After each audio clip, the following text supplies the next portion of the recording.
Hey world, and welcome to my October wrap up. Let me start right out of the bed with a confession. I did not finish many of my October TBR books. Most importantly, I did not continue reading The Empire of the Vampire. I think I was at like 200 pages when I put it on my TBR at the beginning of the month. I think I'm now at like 250 maybe. So I did make a little bit of way into it. And I do still want to continue reading it. The story still intrigues me. But honestly, it's just such a big book and it's kind of intimidating. And there were just so many other books that I wanted to read in the month of October. And I just kind of forgot to continue reading The Empire of the Vampire. So yeah, didn't really get much into that. So I'm kind of still reading it. I do sort of want to finish it by the end of the year. So I still have 2 months. Not sure if I'm actually gonna do that. But yeah, I just wanted to let you know.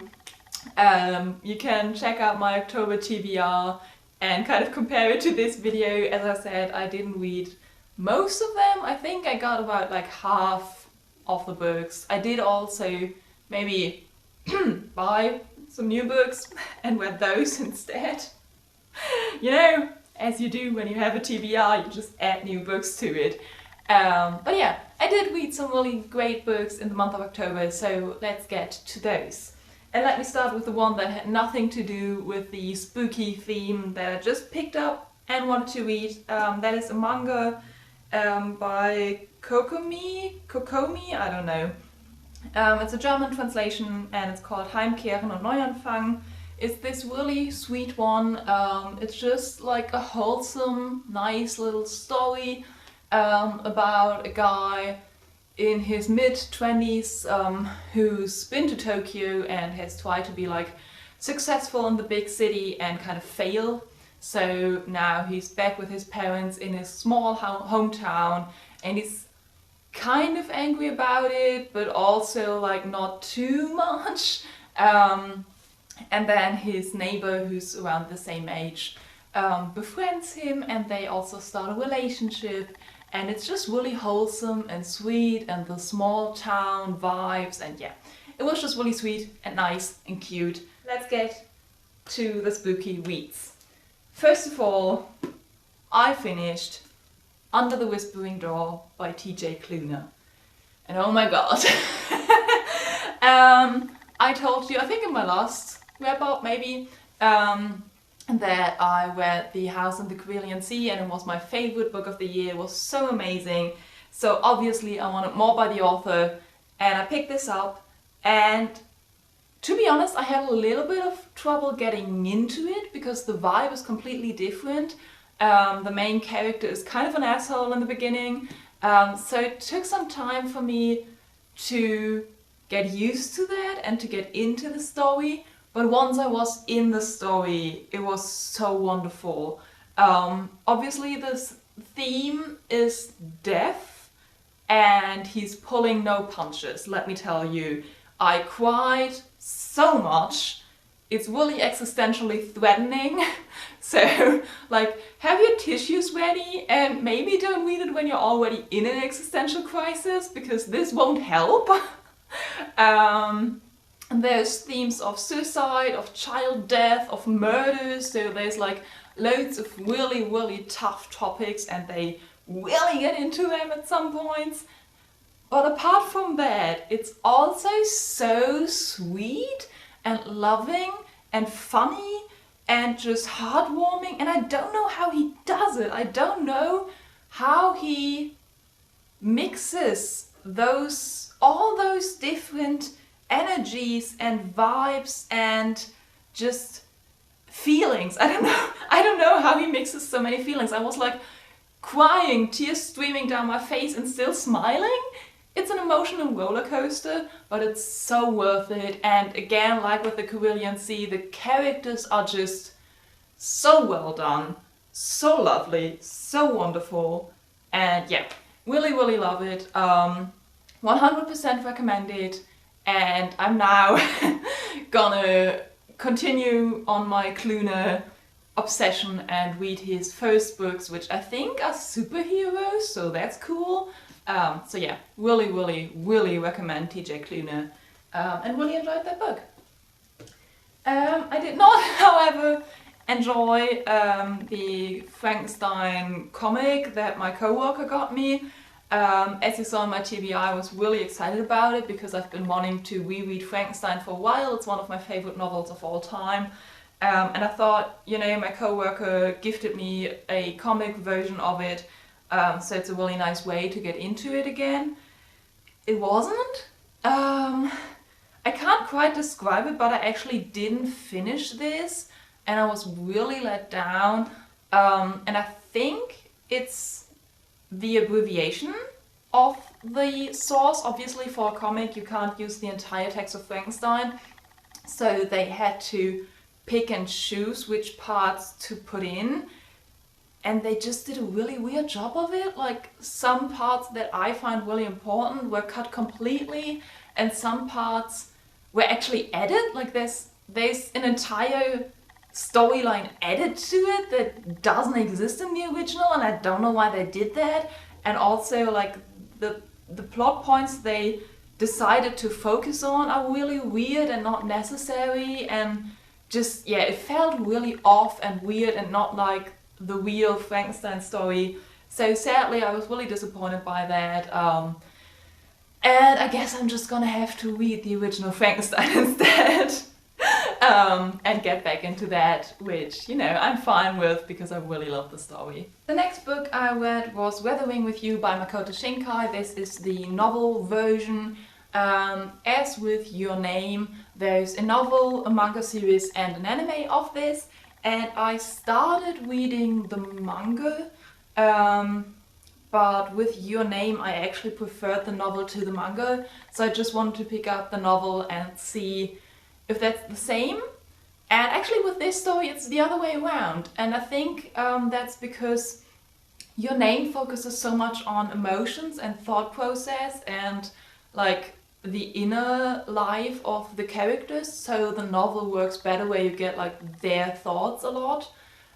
Whereas Weathering with You is actually really picturesque and like a lot of imagery is important. So in this novel I often have like intense image descriptions where I then would prefer the manga version where I can just see it.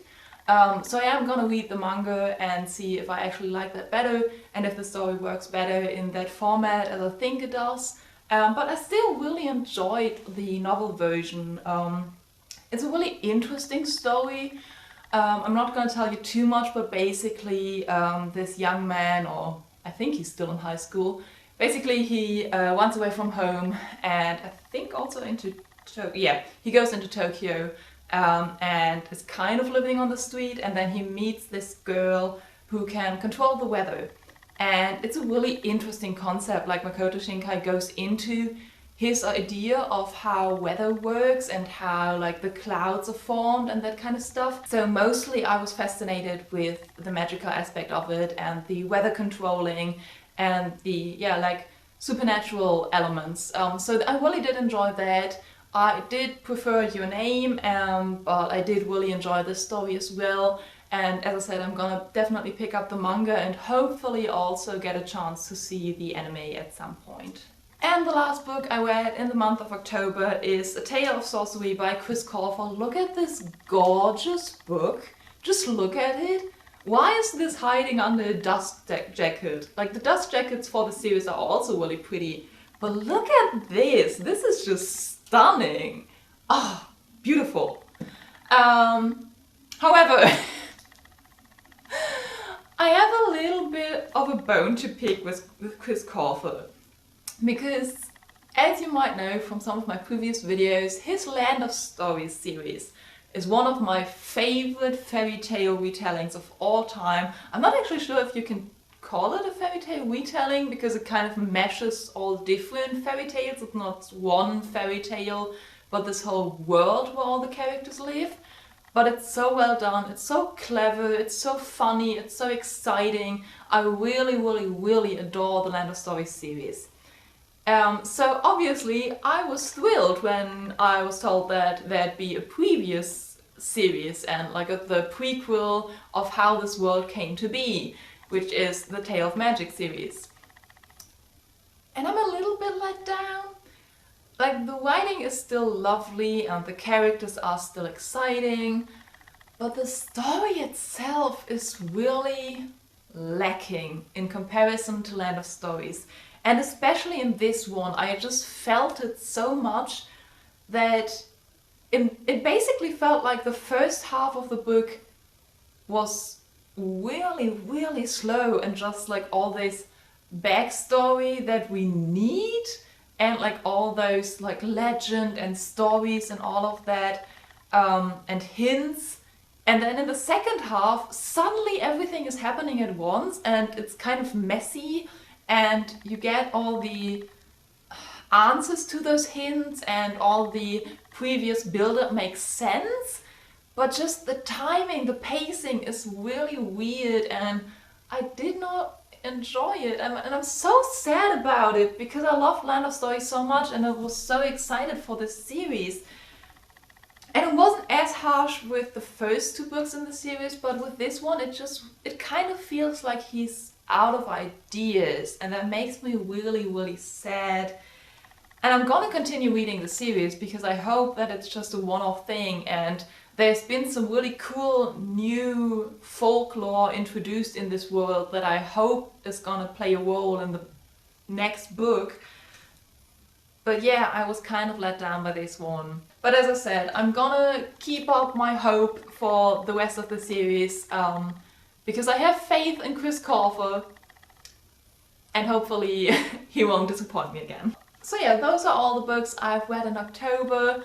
I am a little bit sad that I didn't get to more of the books on my TBR, like especially Anywhere the Wind Blows by Rainbow Rowell. I was so excited for that. But again, it's just such a big book and it's so intimidating. There are just so many stories that I want to read. So yeah, sad about that, but I'm definitely gonna get to them at some point. So those are all the spooky kind of books that I read in October. And I am currently now reading something completely different, non-spooky at all. First of all, I'm reading House Fires by Conor Fuente, which is his third book.